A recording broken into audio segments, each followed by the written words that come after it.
नमस्कार,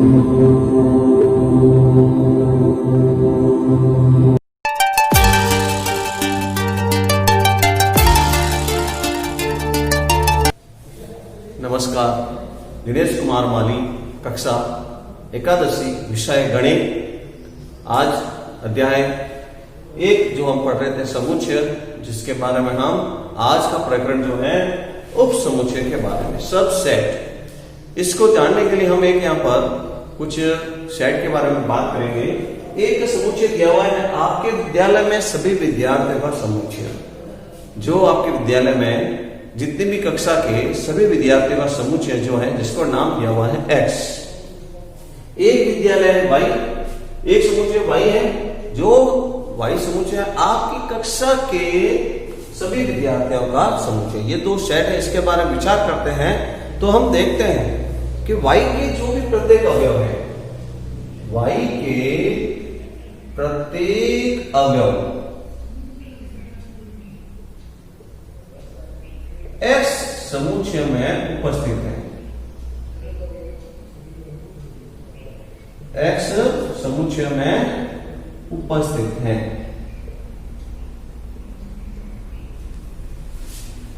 y में जो जो भैया पढ़ने वाले हैं वो एक ही विद्यालय के हैं। x सभी विद्यालय के जो भैया उसमें उपस्थित हैं, तो हम कह सकते हैं कि y समुच्चय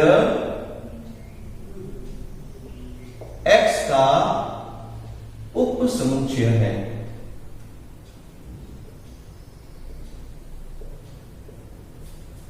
बड़ा समुच्चय है वो है x। x से y का निर्माण हो रहा है। एक कक्षा के भैया की संख्या y है। संकेत में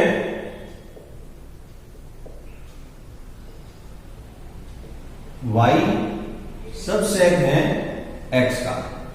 इस तरह से इसको संकेत में लिखेंगे, y उप समुच्चय है x का। इसको पढ़ा जाता है इस तरह से, उप समुच्चय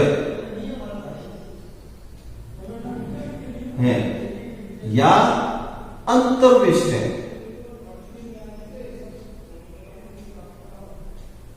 अंतर्विष्ट है, इन दोनों में से किसी एक को पढ़ा जाए। y अंतर्विष्ट है x का, y उप समुच्चय है x का। इस तरह से इसको पढ़ा जाए तो उप समुच्चय की परिभाषा इस तरह से हो गई, यदि कोई ए समुच्चय, हम इसकी परिभाषा की बात कर रहे हैं,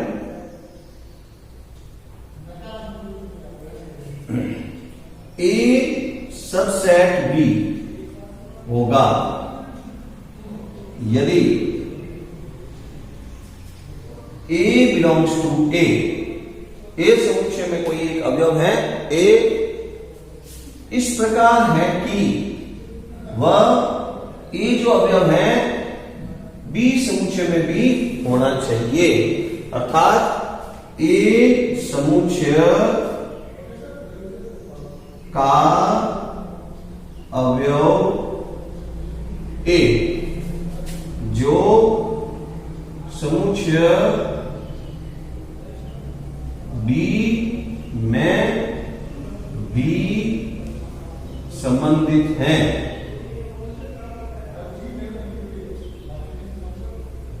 तो ए बी का उप समुच्चय होगा।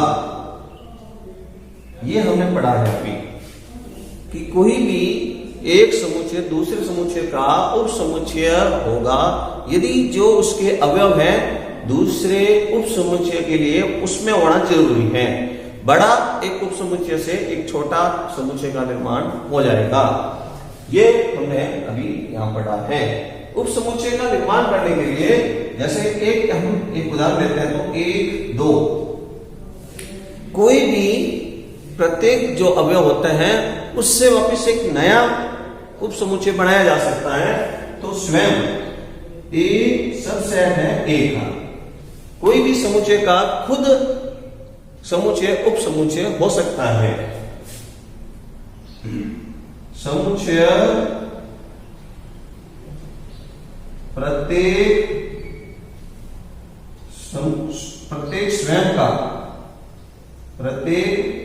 स्वयं का उप समुच्चय होता है। कोई भी समुच्चय है तो उसका प्रत्येक अवयव से एक नया समुच्चय बनाया जा सकता है। तो प्रत्येक समुच्चय स्वयं का ही उप समुच्चय हो सकता है। दूसरा, यदि कोई समुच्चय में रिक्त समुच्चय की बात करें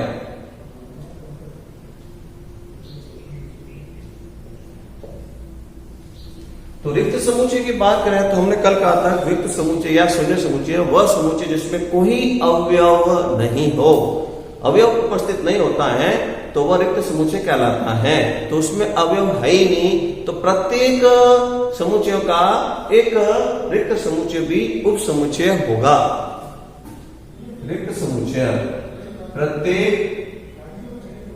समुच्चय का उप समुच्चय होता है। उप समुच्चय कितने बनेंगे उसके लिए हम एक सूत्र बना सकते हैं। उप समुच्चय की संख्या इज इक्वल टू 2 की घात m। ये उप समुच्चय बनाने की संख्या है 2 की घात m।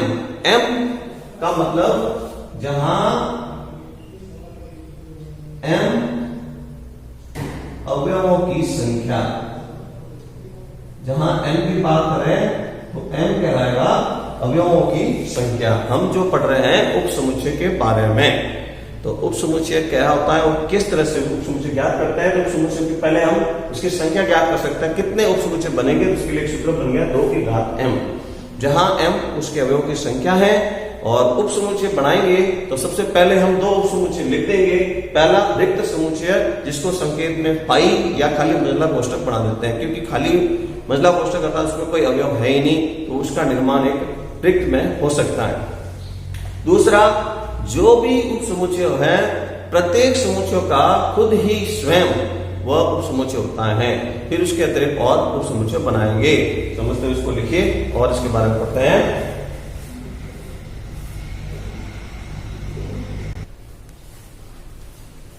तो अभी जो हमने पढ़ा उप समुच्चय के बारे में, तो हम कुछ समुच्चय के बारे में बात करेंगे। यहां देखिए, उप समुच्चय के गुणधर्म। यदि प्राकृत संख्या, तो प्राकृत संख्या जो होती है वो पूर्णांकों का सबसेट कहला सकता है। तो पूर्णांक जो होते हैं वो परिमेय संख्याओं के सबसेट कहला सकते हैं। एक और दिन देखेंगे तो परिमेय संख्या वास्तविक संख्याओं का सबसेट होता है। t वास्तविक संख्याओं का सबसेट होता है, परंतु t not subset n not subset t का। यहां जो हम पढ़ रहे हैं इसके अंदर n की बात करें तो n हम बोल रहे हैं प्राकृत संख्या।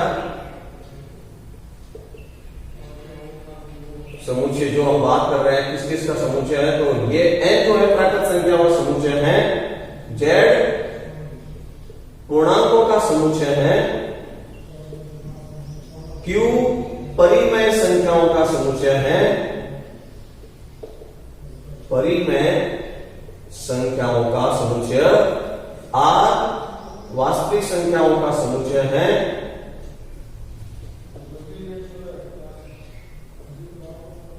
और t अपरिमेय संख्याओं का समुच्चय।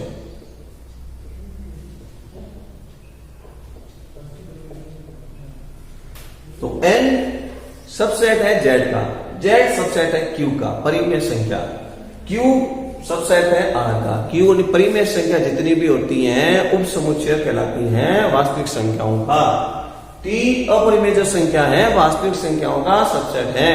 वास्तविक संख्या परिमेय और अपरिमेय दोनों से मिलकर बनती हैं, वो वास्तविक संख्या होती हैं।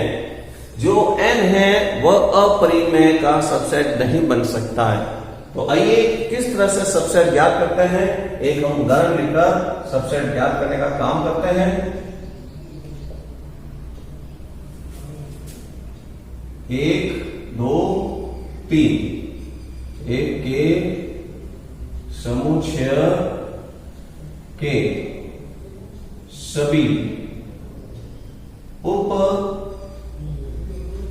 समुच्चय ज्ञात करो। एक हमारे सामने प्रश्न है, 1 2 3 अवयव है, एक समुच्चय दिया हुआ है, इसके उप समुच्चय ज्ञात करने हैं। तो देखिए सर्वप्रथम यहां पर देखते हैं, इसको एक नाम दे देते हैं ए। तो number of A is equal to 3। तो अभी हमने एक फॉर्मूला पढ़ा था, उप समुच्चय की संख्या 2 की घात m, m कितना 3, उप समुच्चय की संख्या 2 की घात m बराबर 2 की घात 3 बराबर 8। इसके कुल मिलाकर 8 उप समुच्चय बनेंगे। किस तरह से ज्ञात करेंगे, तो उप समुच्चय के अंदर हम लिखने वाले हैं इसके 8 उप समुच्चय। सर्वप्रथम हमने बोला था कि कोई भी समुच्चय उसका स्वयं ही उप समुच्चय होता है। तो जैसा है वैसा ही 1 2 3 ये हमने लिख दिया। दूसरा उप समुच्चय, कोई भी समुच्चय है उसका रिक्त समुच्चय या शून्य समुच्चय उसका उप समुच्चय हो सकता है, जिसको फाई या मंडला कोष्ठक किसी एक संकेत को लिखना है। दूसरा, अब हम इसके अवयवों से हम उप समुच्चय बनाएंगे। पहले हम एक एक अवयव लेकर उप समुच्चय बनाते हैं। 1 2 और 3, ये 3 समुच्चय उप समुच्चय बन गए एक एक अवयव से। अब हम 2 2 अवयव लेकर उप समुच्चय बनाते हैं। 1 2, तो 1 से वापिस 1 3, 2 3, विपरीत भी हम ले सकते हैं, 2 1, तो विपरीत 3 2, और एक अंतिम में 3 1। तो अभी हमने जो बनाया है ये सब उप समुच्चय है। तो उप समुच्चय के अंदर आप देखेंगे तो कुल मिलाकर 8 उप समुच्चय होने चाहिए। 1 2 3 4 5 6 7 8। विपरीत या समुच्चय के अंदर हमने पढ़ा था कि ए बी या बी ए वो उसका एक ही अवयव कहलाता है। दोनों में से किसी एक को लिखना है, तो हम इसको हटा देंगे, केवल एक को लिखा जाएगा। तो ये 1 2 लिखे या 2 1 लिखे, 3 1 लिखे या 1 3 लिखे, दोनों में से एक लिखा जाएगा। तो 1 2 3 4 5 6 7 8 इस तरह से ये इसके उप समुच्चय बन गए। ये हमने जो पढ़ा उप समुच्चय के बारे में। अगला इसके बाद टॉपिक जो है वो है घात समुच्चय।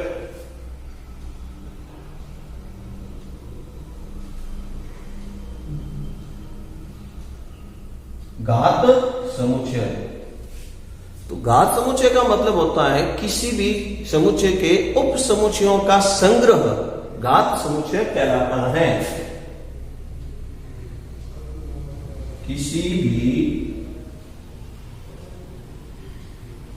समुच्चय के उप समुच्चय का संग्रह घात समुच्चय कहलाता है। किसी भी समुच्चय जो है उसके उप समुच्चय बना दिया जाए और उसको एक समुच्चय के रूप में लिख देंगे तो वो उसके घात समुच्चय कहलाएंगे। उसको संकेत में इस तरह से लिखते हैं पीए।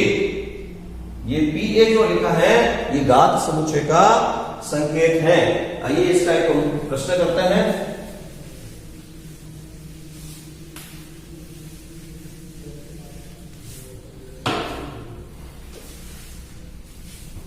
तो प्रश्न इस तरह से है,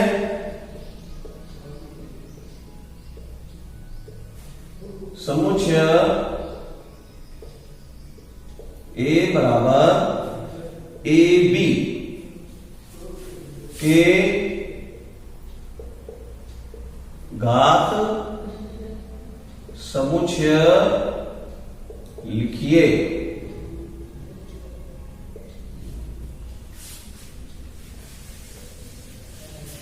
अभी जो हम पढ़ने वाले हैं घात समुच्चय के बारे में, तभी हमने पहले बोला कि पहले उसके उप समुच्चय ज्ञात कीजिए। अभी हम 2 है तो 2 की घात 2, 4 इसके उप समुच्चय बनेंगे। तो पहले हम समुच्चय ए के उप समुच्चय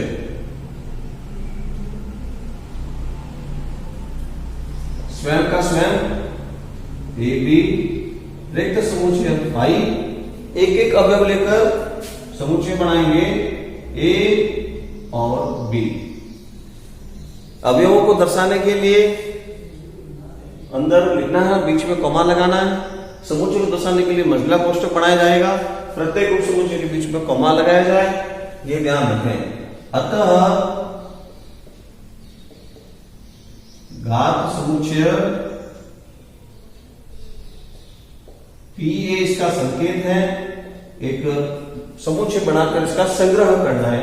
तो समुच्चय बनाने के लिए पहले से एक मंझला कोष्ठक बनाएंगे, ए बी जिसका पहला अवयव आ गया, पाई दूसरा, ए तीसरा और बी चौथा। जितने भी इसमें उप समुच्चय होंगे उन सबको एक समुच्चय बनाकर लिखा जाएगा, वही उसका घात समुच्चय होगा। बहुत प्रश्न के लिए आपको 2 प्रश्न दिए जा रहे हैं, आप करेंगे। बहुत प्रश्न पहला, ए बराबर ए बी सी उप समुच्चय लिखिए।